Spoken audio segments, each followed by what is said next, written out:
Hey guys, so I was at a birthday party a couple of weeks ago, and one of the parents there mentioned what a tough time they had putting crown molding up, and a few of the other parents chimed in and said the same. So I just wanted to give a quick demo on installing crown molding. Okay, so I think the biggest help in installing crown molding is getting comfortable with the orientation. And I'm sure many of you have heard upside down and backwards, but what does that mean? So when you install your crown molding, this is going to be your wall, this is going to be your ceiling, and it's going to sit like this. Now, you can't really hold it like this in your miter box. I mean, you can try, but it's going to move and your angle is going to open up.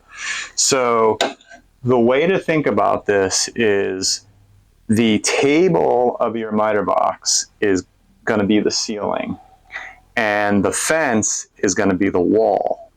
So a piece like this, where you want to cut an inside corner on this right side, so this is the side you're cutting, and it's going to be inside, so the angle is going to sweep in like this.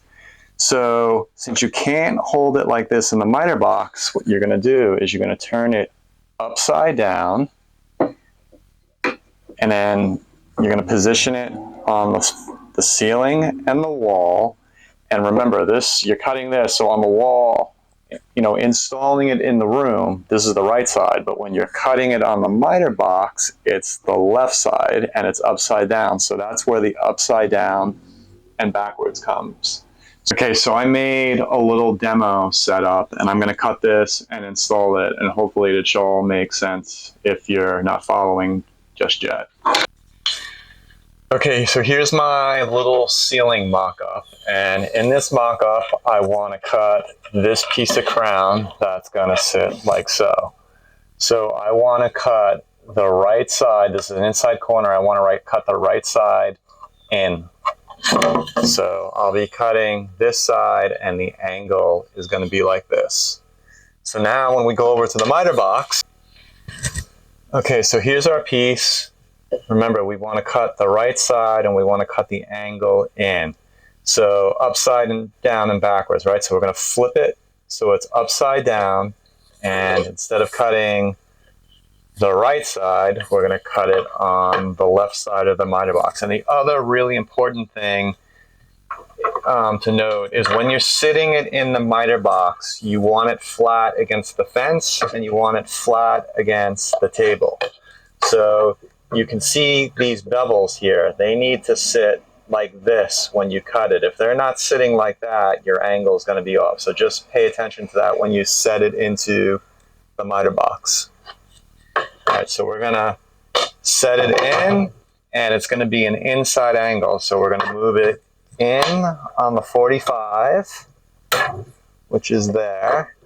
We're going to make sure that we're sitting properly on the fence. So we are going to make sure we're sitting flat and flat before we cut it. Okay, now that we're sitting correctly in the miter box, we're going to make our cut.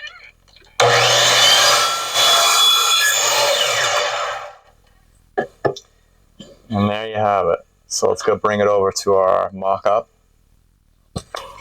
Okay, now we're over at our mock-up, and this piece of molding is going to sit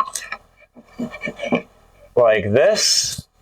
And now we're going to cut the other side. So the other side is going to be left, but when we bring it over to the miter box and turn it upside down, it's going to be the right side that's getting cut. So let's go cut that now.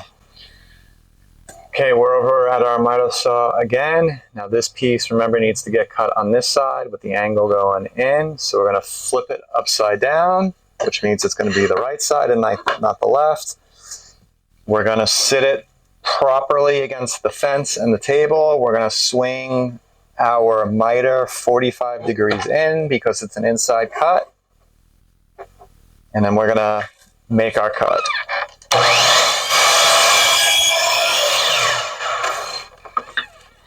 Okay, so there's our cut. Move back over to the mock-up. Okay, now we're over at our mock-up, and we're going to set our pieces. And again, when you set it in position, you want to make sure you're flat and flat. And sometimes it's hard to tell when you're in a room because you have a long piece of molding, so you can't see from this end. So just take some time and feel it out. When you get it in there, it shouldn't rock. If it's off a little bit, usually when you put pressure in the middle, it will move one way or the other. So you set it in there, and I'll show you. So this is the way it should be going, and it's kind of hard to hold this up here tight. But I'm going to move this piece. If it's rocked a little bit, see how it opens that gap there in the center?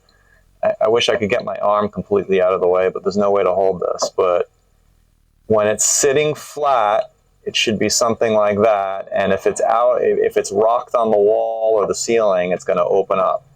So that's what I mean by the positioning. Now, the other thing too, a lot of times when you do inside corners in a structure, the corners are never square. So in furniture, you can get away with doing true 45s, but when you're doing moldings in a house, sometimes it's better to cut one of these straight into the wall, angle the other, and then cope it. And I have a video on that. I'll link it if you want to see how to cope. But that's basically how you do crown moldings. And for outside corners, flip this around.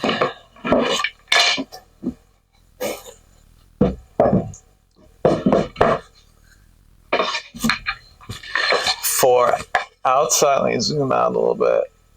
So for outside corners, it's the same setup, but instead of pulling the miter box in on the 45, you're going to be out on the 45. So that's the only difference. So instead of this sweeping this way, it's going to sweep the opposite way, but it's still upside down and backwards. So I hope that helps. And like I said, I think the biggest thing is just getting the orientation correct in your head, understanding how it sits on the miter box, and then you'll be able to visualize it and cut it correctly. Okay, I hope that helped. I hope you enjoyed the video, and if any of you have any tips or tricks, stick them in the comments. I would love to check them out, and thanks for watching.